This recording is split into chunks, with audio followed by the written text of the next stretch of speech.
सोचिए आपके सामने किसी स्टॉक का चार्ट खुला है।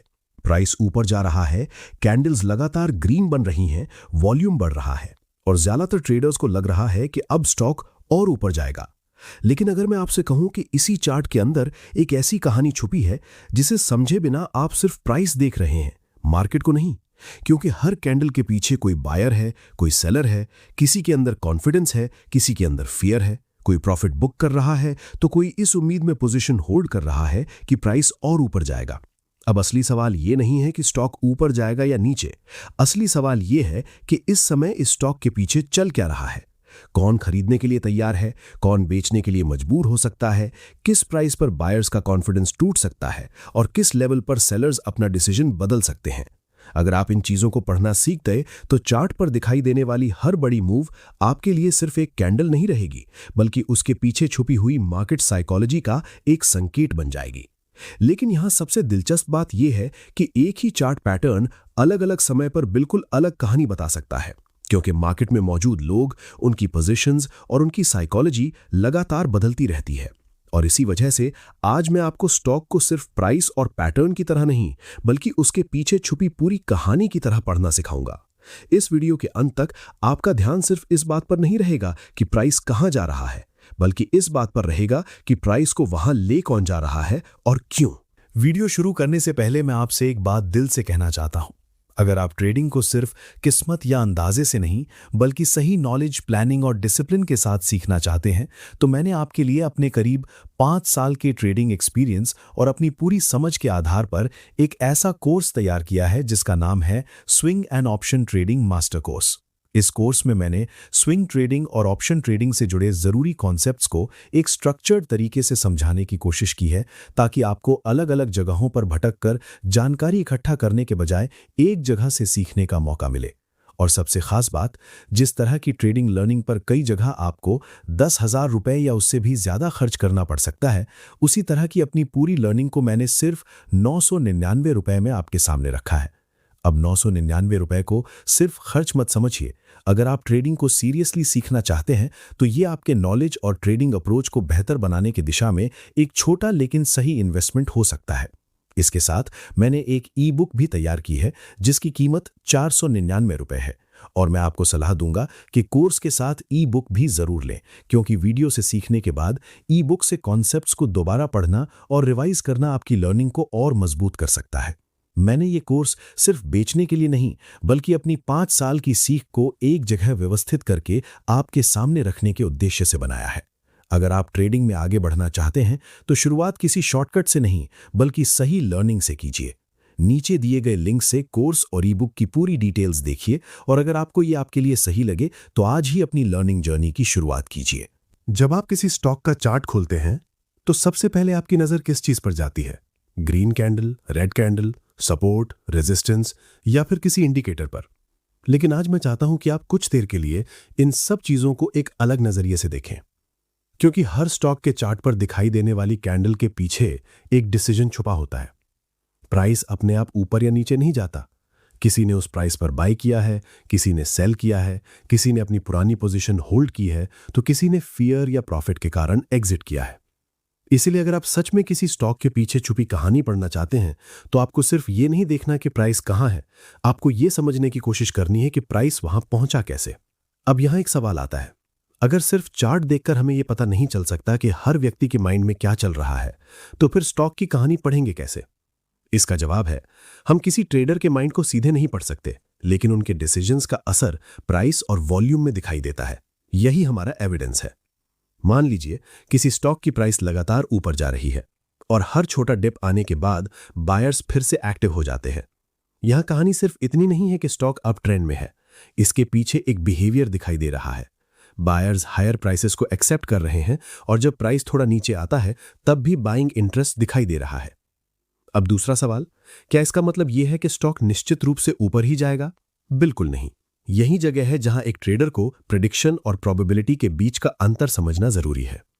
प्राइस का स्ट्रांग होना हमें सिर्फ यह बताता है कि इस समय बाइंग प्रेशर मौजूद हो सकता है, लेकिन यह फ्यूचर की गारंटी नहीं देता। अगर अचानक सेलिंग बढ़ जाए, मार्केट स्ट्रक्चर बदल जाए या बायर्स हायर प्राइस को एक्सेप्ट करना बंद कर दें, तो वहीं कहानी बदल सकती है। इसलिए स्टॉक की कहानी पढ़ने का मतलब भविष्य बताना नहीं है, बल्कि इस समय मार्केट में क्या हो रहा है उसे समझना है।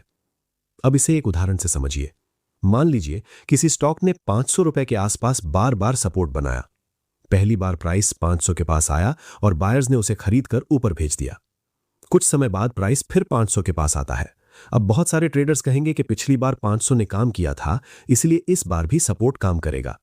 लेकिन यहीं पर हमें एक सवाल पूछना चाहिए, क्या इस बार 500 के आसपास वही बायर्स मौजूद हैं जो पहली बार थे? जरूरी नहीं।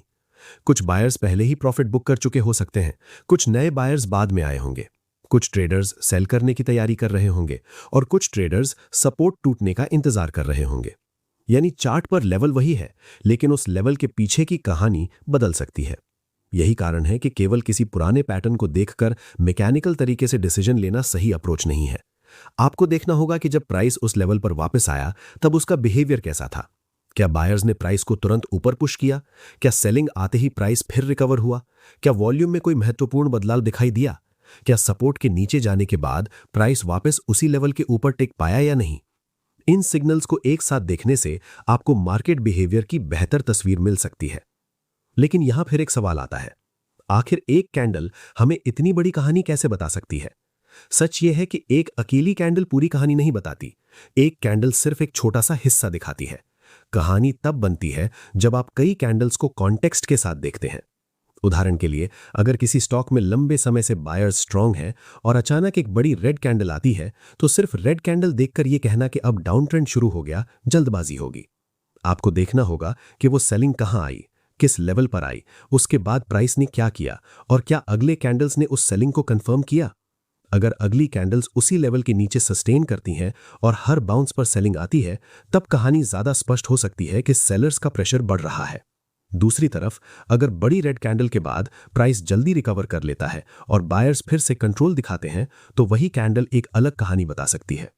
इसलिए मैं चाहता हूं कि जब भी आप चार्ट देखें, कैंडल को अकेले जज ना करें, उसके पहले की कहानी और उसके बाद का बिहेवियर की देखें।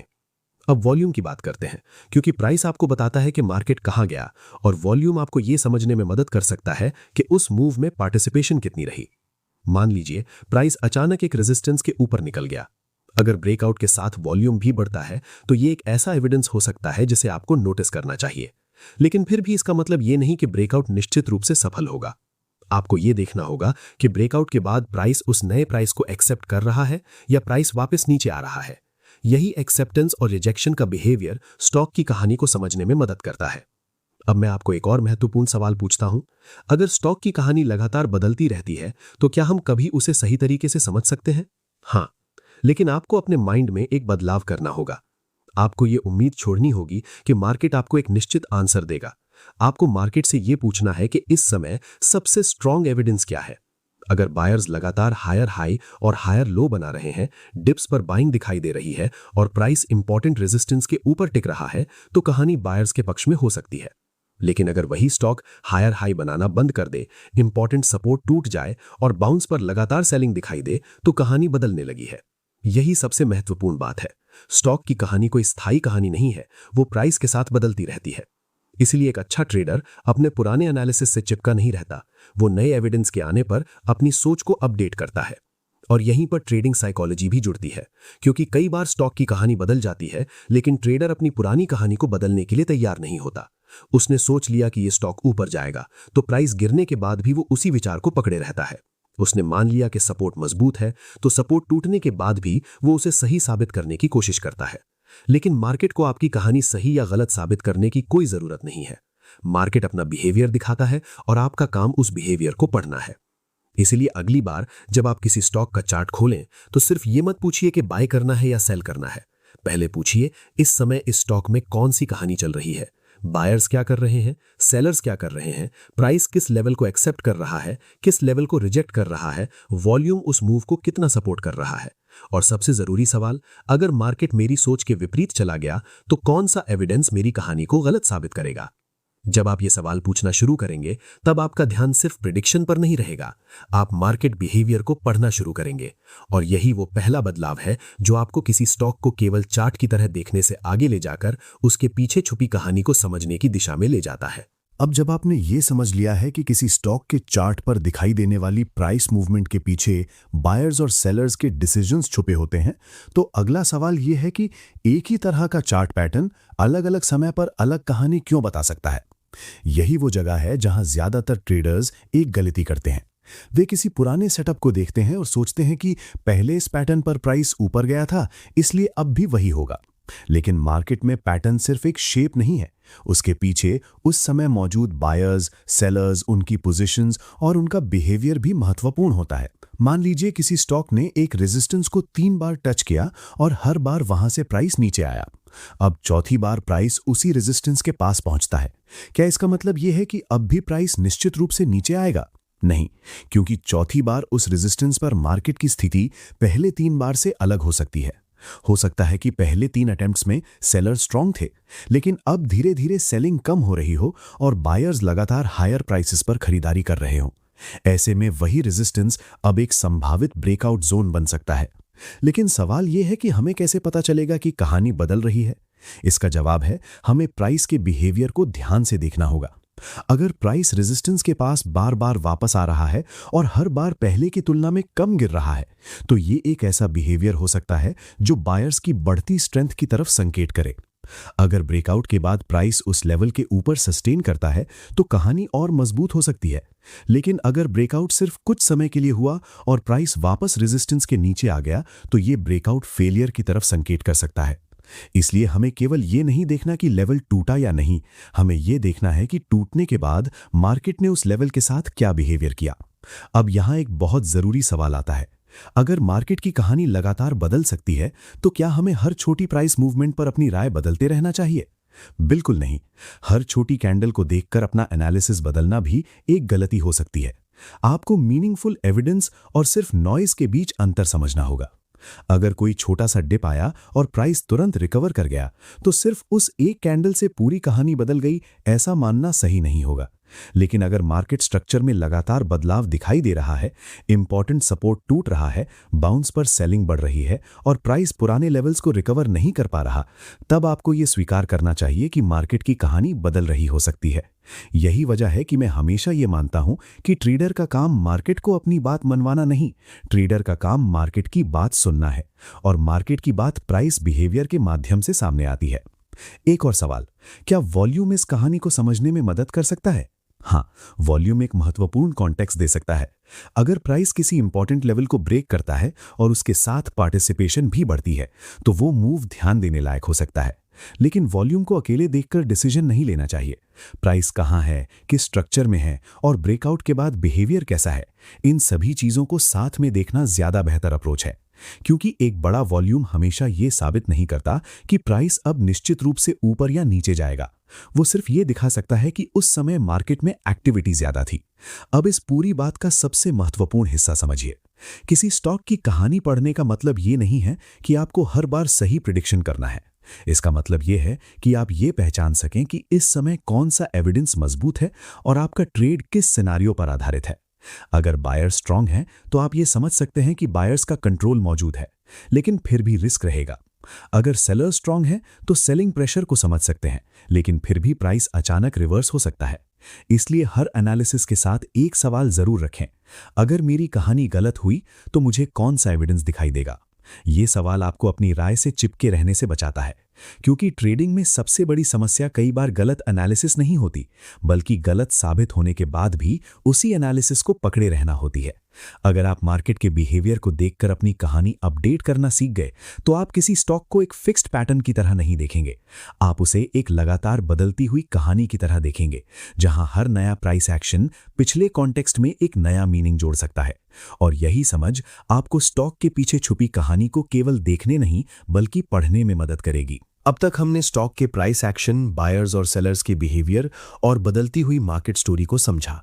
लेकिन अब एक ऐसी कहानी पर ध्यान देना जरूरी है जो स्टॉक के चार्ट पर दिखाई नहीं देती, फिर भी आपके हर डिसीजन को प्रभावित करती है। वो कहानी है आपके अपने माइंड की।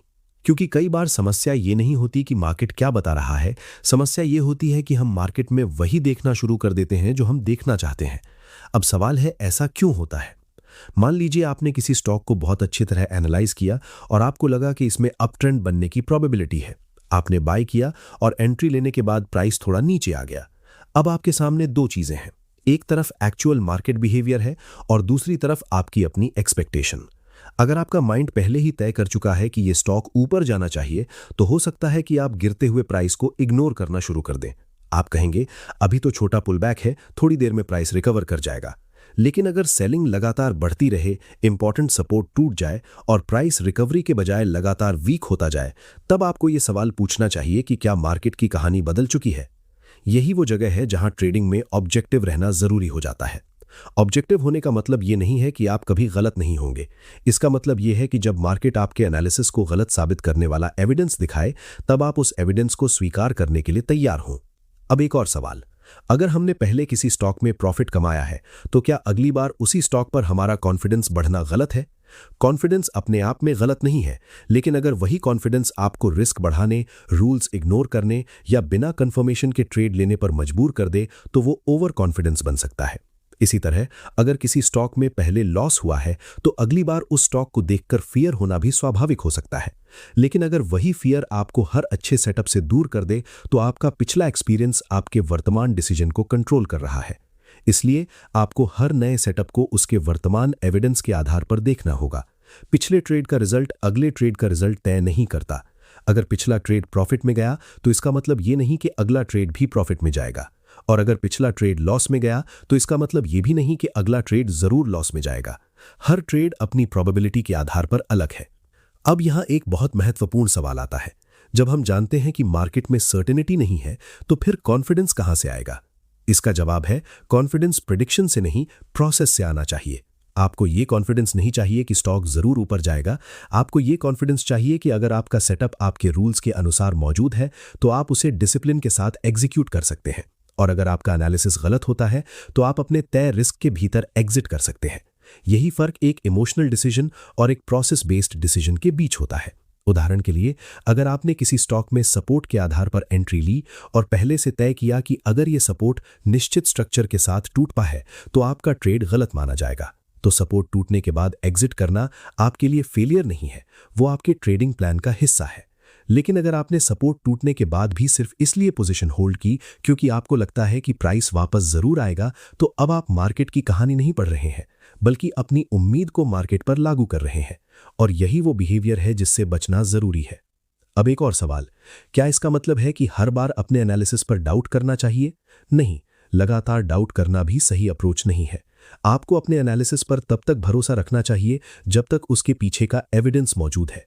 जैसे ही ऐसा एविडेंस आता है जो आपके सेटअप की मूल वजह को कमजोर करता है, तब आपको अपनी कहानी अपडेट करनी चाहिए। यानी ना ब्लाइंड कॉन्फिडेंस, ना लगातार फियर, सिर्फ एविडेंस बेस्ड थिंकिंग। यही अप्रोच आपको स्टॉक की कहानी पढ़ने में मदद करती है। जब आप चार्ट देखें, तो अपने आप से पूछिए, मैं इस समय क्या देख रहा हूं और मैं क्या देखना चाहता हूं। दोनों के बीच बहुत बड़ा अंतर हो सकता है। अगर आप सिर्फ वही चीजें देख रहे हैं जो आपके पहले से बने हुए ओपिनियन को सपोर्ट करती हैं, तो आप कंफर्मेशन बायस के शिकार हो सकते हैं। लेकिन अगर आप अपने एनालिसिस के खिलाफ जाने वाले एविडेंस को भी ईमानदारी से देखते हैं, तो आपकी मार्केट रीडिंग ज्यादा ऑब्जेक्टिव हो सकती है। यही कारण है कि किसी स्टॉक के पीछे छुपी कहानी पढ़ते समय सिर्फ बायर्स और सेलर्स को समझना पर्याप्त नहीं है। आपको अपने अंदर के बायर और सेलर को भी समझना होगा।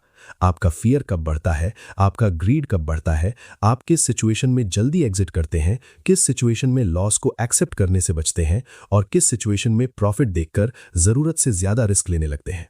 इन बिहेवियर पैटर्न्स को पहचानना बहुत जरूरी है, क्योंकि मार्केट में आप जिस स्टॉक को पढ़ रहे होते हैं, उसके साथ साथ आप खुद को भी पढ़ रहे होते हैं। और अगर आप अपनी साइकोलॉजी को समझना शुरू कर देते हैं, तो आपको धीरे धीरे ये फर्क दिखाई देने लगेगा कि कब मार्केट वास्तव में कोई सिग्नल दे रहा है और कब आपका माइंड उस सिग्नल को अपनी कहानी के अनुसार इंटरप्रेट कर रहा है। इसलिए अगली बार जब आप किसी स्टॉक में ट्रेड लेने से पहले चार्ट देखें, तो सिर्फ ये मत पूछिए कि ये स्टॉक कहां जाएगा। अपने आप से ये भी पूछिए कि अगर प्राइस मेरी उम्मीद के विपरीत गया, तो क्या मैं उसे स्वीकार कर पाऊंगा। अगर जवाब नहीं है, तो शायद समस्या स्टॉक में नहीं, आपके डिसीजन में है। क्योंकि एक प्रोफेशनल ट्रेडर का उद्देश्य हर बार सही साबित होना नहीं है। उसका उद्देश्य यह है कि वो सही एविडेंस पर डिसीजन ले, रिस्क को पहले से समझे और मार्केट की कहानी बदलने पर अपनी सोच को भी बदल सके। जब आप ये सीख जाते हैं तब चार्ट पर दिखाई देने वाला हर प्राइस मूवमेंट आपके लिए सिर्फ प्रॉफिट या लॉस का सिग्नल नहीं रहता, वो मार्केट और आपके माइंड दोनों को समझने का एक मौका बन जाता है।